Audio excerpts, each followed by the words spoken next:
वक्रतुंड महाकाय सूर्यकोटि समप्रभा।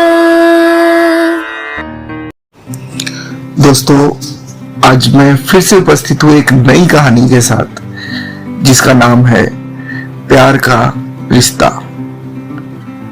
इस कहानी में हम कुछ दर्द, कुछ प्यार, कुछ त्याग, कुछ गलतफहमियां, ये सब कुछ देखेंगे।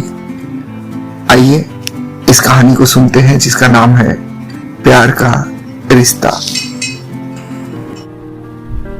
निर्विघ्नं कुरु मे देवो सर्वकार्येषु सर्वदा।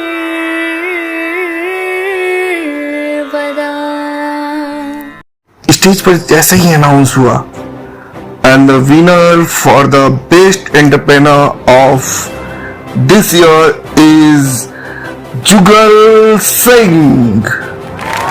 और सारा हॉल तालियों की गड़गड़ाहट से बज उठा। हर कोई जुगल की ओर देख रहा था और शायद उनमें से कई लोग ऐसे थे, स्टार्टअप्स वाले, जो शायद जुगल की तरह से ही बनना चाहते थे। आज जुगल एक सफल कारोबारी है, बहुत बड़ा कारोबारी। आज उसका ब्रांड स्वादे जिंदगी देश के हर कोने में, हर दुकान पर मिलता है। आज जुगल बहुत खुश था। उसने स्टेज की तरफ जाते हुए अपनी वाइफ की तरफ देखा, निशा तो जैसे पागलों की तरह से ताली बजाई जा रही थी और जुगल एक विजेता की तरह से, जैसे उसने पूरी दुनिया अपने कदमों में ला दी थी। उसकी चाल एकदम विजेता वाली थी। वो धीरे धीरे चल के स्टेज पे जा रहा था और उसके दिमाग में चल रहा था, काश ये मौका मुझे पहले मिल गया होता। चलो 15 साल बाद ही सही, मुझे लोगों ने समझा तो सही। आज मैं सफल हूं, आज मेरा एक अच्छा परिवार है। उसने ऊपर सर उठा के भगवान को धन्यवाद दिया, अपनी माँ को धन्यवाद दिया और स्टेज की ओर चल पड़ा। तो क्या टूटी शमशीरें, तो क्या टूटी शमशीरों से ही हो।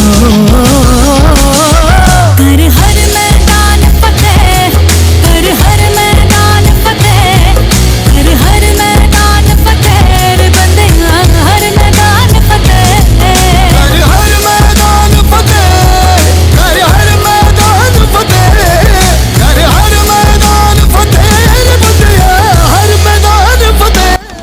स्टेज पर जाकर उसने बड़े गर्व से उस अवार्ड को लिया। उसे स्टेज पर कहा गया कुछ कहने के लिए, तो उसने बस इतना ही कहा, thank you very much, thank you thank you thank you. आज एक बात तो मैं कहना चाहूंगा, आज मैं जो भी हूं, मेरी माँ, मेरी वाइफ निशा और मेरा भाग्य, इन सब ने मुझे अगर आज नहीं पहुंचाया होता तो जुगल सिंह और ये ब्रांड कभी नहीं आता। खैर, तो दोस्तों थैंक यू वेरी मच। आप ऐसे ही हमें इंस्पायर करते रहें। और अवार्ड लेकर वो नीचे उतर आया। उसने अवार्ड निशा को पकड़ाया। निशा ने उसे चूमते हुए कहा, थैंक यू जी, थैंक यू। तभी उसने देखा दूर प्रेस वाले उसे अपनी तरफ बुला रहे थे। हर कोई जानना चाहता था जुगल की सफलता का राज। जुगल प्रेस में जाकर सभी लोगों को जवाब दे रहा था। तभी उसकी नजर रवि की तरफ पड़ी। रवि उसके कॉलेज का दोस्त था। वो कोने में खड़ा था। उसके चेहरे पे हंसी नहीं दिख रही थी।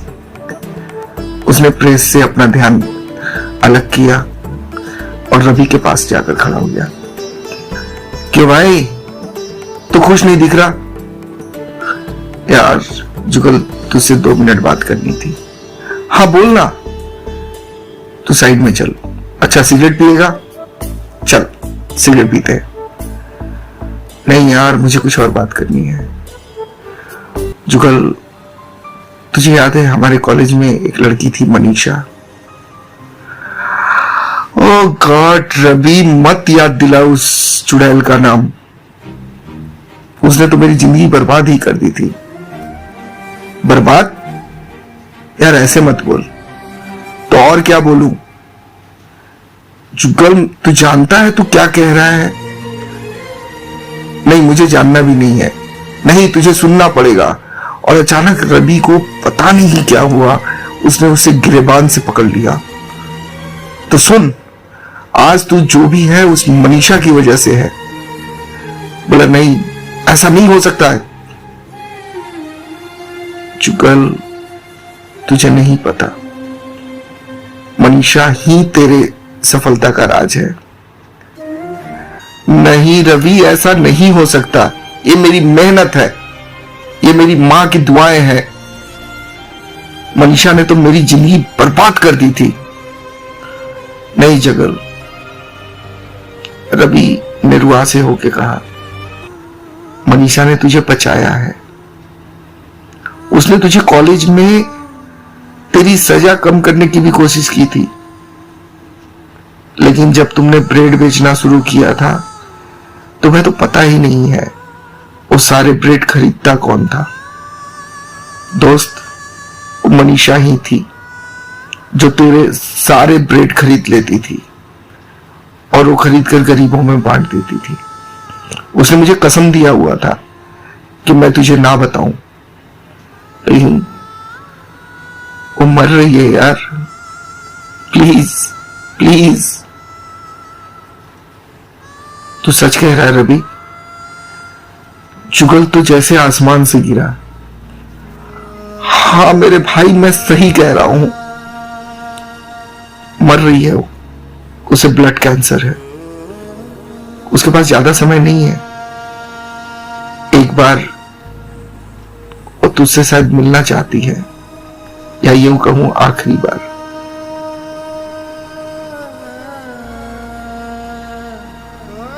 जुगल कार लेकर तेजी से जा रहा था। आज वो उस लड़की से मिलने जा रहा था जो पीछे 15 साल से जिसको सिर्फ और सिर्फ उसने बद्दुआएं दी थी, जिसे उसने सिर्फ और सिर्फ नफरत किया था, लेकिन उसकी हवाइयां उड़ी हुई थी। वो तेजी से सेंट्रल हॉस्पिटल पहुंचना चाहता था और वो जानना चाहता था कि ऐसा क्यों किया मनीषा ने। और ये सोचता हुआ वो अतीत की गहराइयों में जैसे खोता सा चला गया। ही उदास रहने दो, मुझको यूं ही उदास रहने दो। जो भी है आस पास रहने दो, रहने दो, रहने दो ना, रहने दो, रहने दो ना। आज कॉलेज में उसे 1 साल हो गए थे। जुगल बहुत ही शर्मीला लड़का था और ज्यादा किसी से बातचीत नहीं करता था। वो लाइब्रेरी की ओर जा ही रहा था, तभी उसे सामने से आती हुई मनीषा दिखी। मनीषा शायद कॉलेज की सबसे खूबसूरत और बिगड़ैल लड़की। उसके बारे में उसने सुन रखा था कि उसने कई लड़कों की पिटाई की थी, लेकिन वो जानता था वो लड़की उसके औकात से बाहर की है। उसने उसके ऊपर उतना तवज्जो नहीं दिया था। मनीषा ने उसकी तरफ देख के मुस्कुराई और आगे बढ़ गई। उसे लगा मीरजादी है, इसके लिए तो कॉलेज आना सिर्फ और सिर्फ टाइम पास है। जुगल ने अपने सर को झटका दिया और आगे बढ़ गया। जब वो लाइब्रेरी से लौट रहा था, उसने देखा मनीषा के पीछे 2 लड़के आ रहे थे। वो 2 लड़के आपस में हंस रहे थे। उनमें से एक ने दूसरे को इशारा किया और उन लोगों ने मनीषा के पीछे उसके बम पे एक हाथ मार दिया और वो पीछे पलट गए। मनीषा को लगा किसी ने कुछ तो किया है। तभी मनीषा की नजर पीछे से आते हुए जुगल पे पड़ी। उसने कहा, एक्सक्यूज मी। जुगल ने सोचा ये उसके साथ कुछ करना चाहती है, कुछ मजाक करेगी, कुछ बुली करेगी। वो साइड से निकल जाना चाहता था, लेकिन मनीषा ने कहा, hello, I am talking to you. ये क्या हरकत है? उसने उसका गिरेबान पकड़ लिया था। उसने गिरेबान छुड़ाने के लिए उसके हाथ को झटका दिया और ये क्या हुआ? मनीषा का बैलेंस बिगड़ा और सीढ़ियों पे गिरती चली गई। लोग चिल्लाने लगे, अरे इस लड़के ने उस लड़की को धक्का दे दिया। जो प्यून था, प्यून दौड़कर मनीषा को उठाने लगा। जुगल ने बोला, मैंने कुछ नहीं किया, उसने मेरा कॉलर पकड़ा था। लेकिन कहानियां तो बनती हैं और मनीषा का सर शायद फट गया था। जुगल ने उसकी तरफ ध्यान नहीं दिया और वो चला गया। अगले दिन जुगल को प्रिंसिपल ने बुलाया। मिस्टर जुगल, ये आपकी गलती बहुत महंगी पड़ेगी। I need your explanation and apology to that girl. लेकिन सर, मैंने कुछ नहीं किया था, उसने मेरा कॉलर पकड़ा था। लेकिन सारे कॉलेज का कहना यह है जुगल, ये आपने किया था। लेकिन सर, यू आर रेस्ट्रिकेटेड। लेकिन सर, ओके ठीक है सर, मैं माफी मांग लेता हूं। उसने एक अपोलॉजी लेटर लिख कर दिया। फिर पता चला मनीषा हॉस्पिटल में थी और शायद उसे किसी ने आकर बताया कि मनीषा बहुत गुस्से में है और उसे माफ नहीं करना चाहती। उसने भी कहा, ठीक है, मेरी लाइफ तो बर्बाद कर ही दी इसने, मुझे क्या। वो थका हारा घर पहुंचा। हम बेवफा हरगिज न थे, पर हम वफा कर ना सके। हमको मिली उसकी सजा, हम जो खता कर ना सके। उसने हम बेवफा। मां से कहा, मां, मुझे कॉलेज से निकाल दिया गया है। क्यों, क्या हुआ? मां, सब खत्म हो गया। वो मनीषा, एक लड़की, उसने मेरी जिंदगी बर्बाद कर दी। मां, मैंने कुछ नहीं किया था, वो खुद से गिर गई और लोग कह रहे हैं कि मैंने उसे धक्का दिया।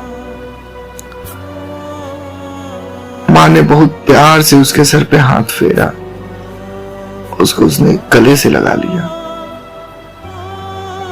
मां ने कहा, बेटा, जिंदगी रुकती नहीं है, कुछ मोड़ आते हैं जहां पे हम मुड़ते हैं। तो मेहनत कर, हम गरीब हैं, लेकिन हिम्मत हम में सबसे ज्यादा होती है। मां, मैं क्या करूं, मेरी पढ़ाई पूरी नहीं होगी। देख बेटा, या तो तू जो तेरे बस में नहीं है उसके लिए रोता रह, या वो कर जो तू कर सकता है। जुगल बैठकर सोचता रहा और उसने रवि जो उसका दोस्त था उसके साथ उसने डिस्कस किया। रवि ने उसे आइडिया दिया, यार तू ऐसा क्यों नहीं करता, सुबह सुबह तू ब्रेड और दूध घरों में सप्लाई करना शुरू कर दे साइकिल से, और दोपहर में ट्यूशन पढ़ा लिया कर, मैं व्यवस्था कर दूंगा। जुगल को यह आइडिया सही लगा और जुगल ने कुछ पैसे रवि से लेके कुछ पैसे मां से लेके घर घर में ब्रेड और दूध का काम शुरू कर दिया। वो लोगों के घरों में जाकर पूछता था, दूध, ब्रेड, बिस्किट, और धीरे धीरे करके उसने अपना काम बढ़ाना शुरू कर दिया। एक छोटी सी उसने फैक्ट्री लगा ली थी घर में, जहां वो खुद भी ब्रेड बनाने लगा। दूध की एजेंसी ले ली और धीरे धीरे करके उसका कारोबार 15 सालों में पूरे देश में फैल गया था। उसने अपने ब्रांड का नाम रखा था स्वादे जिंदगी। क्यों तरसता है तू बंदे, जल्द ही बदलेगा मंजर, झांक ले तू एक दफा बस दिल से अपने दिल के अंदर। तेरी भी औकात है, तू भी बन सकता है सिकंदर, हो तू भी बन सकता है सिकंदर। ओ सिकंदर सिकंदर हो सिकंदर, झांक ले झांक ले झांक ले दिल के अंदर, हो सिकंदर सिकंदर हो सिकंदर। जुगल जैसे अचानक ब्रेक लगने से अपने ख्यालों से बाहर आया। हॉस्पिटल आ चुका था। वो दौड़कर मनीषा के रूम में गया। उसे रवि का हाथ जोर से पकड़ रखा था। मनीषा बेड पर पड़ी थी, कमजोर, लेकिन आंखों में उसकी वही पुरानी चमक थी। तभी पीछे से निशा आ गई। निशा उससे गले मिली। जुगल ने रोते हुए कहा, मनीषा तुमने मेरे लिए इतना किया और मैं जिंदगी भर तुम्हें गलत समझता रहा। मैंने तुम्हें नफरत दी, बद्दुआएं दी तुम्हें, लेकिन मुझे जिंदगी दिया। हो सके तो मुझे माफ कर दो। मनीषा बहुत ही कमजोर आवाज में मुस्कुराते हुए, तो तुम्हें रवि ने सब कुछ बता दिया जुगल। जुगल, नफरत और प्यार में फर्क नहीं होता। मैं भी तुम्हें पसंद करने लगी थी। मैंने बहुत कोशिश किया था पापा को मनाने के लिए। मैंने लिखकर भी दिया था कि तुम नहीं थे वो, लेकिन मैं जिंदगी भर इसी गम में रही। मेरी वजह से तुम्हें कॉलेज से निकाल दिया गया था। और उस दिन मैं तुम्हें बचाना चाहती थी। मुझे बाद में पता चल गया था मेरे साथ बदतमीजी किसने किया था, लेकिन अब मेरे पास समय नहीं है जुगल। अब मेरे पास समय नहीं है। बस एक आखिरी ख्वाहिश बची है। जुगल आंसुओं में भीगा हुआ था। बोलो मनीषा, मैं कुछ भी करूंगा। ये जिंदगी तुम्हारी है, मेरा सब कुछ तुम्हारा है। मनीषा ने हल्की मुस्कान के साथ कहा, जुगल, मैं जिंदगी भर गम में रही, जिंदगी भर अफसोस में रही। मैं चाहती थी तुम्हारे नाम का बिंदी अगर तुम्हारे हाथों से सिंदूर लगा लूं तो शायद मैं अपनी इस गिल्ट फीलिंग से बाहर आ जाऊं। जुगल सन्न रह गया। उसने निशा की ओर देखा। निशा अवाक थी, फिर भी उसने आंखों से इशारा किया, जैसे कह रही हो कि वो समझती है।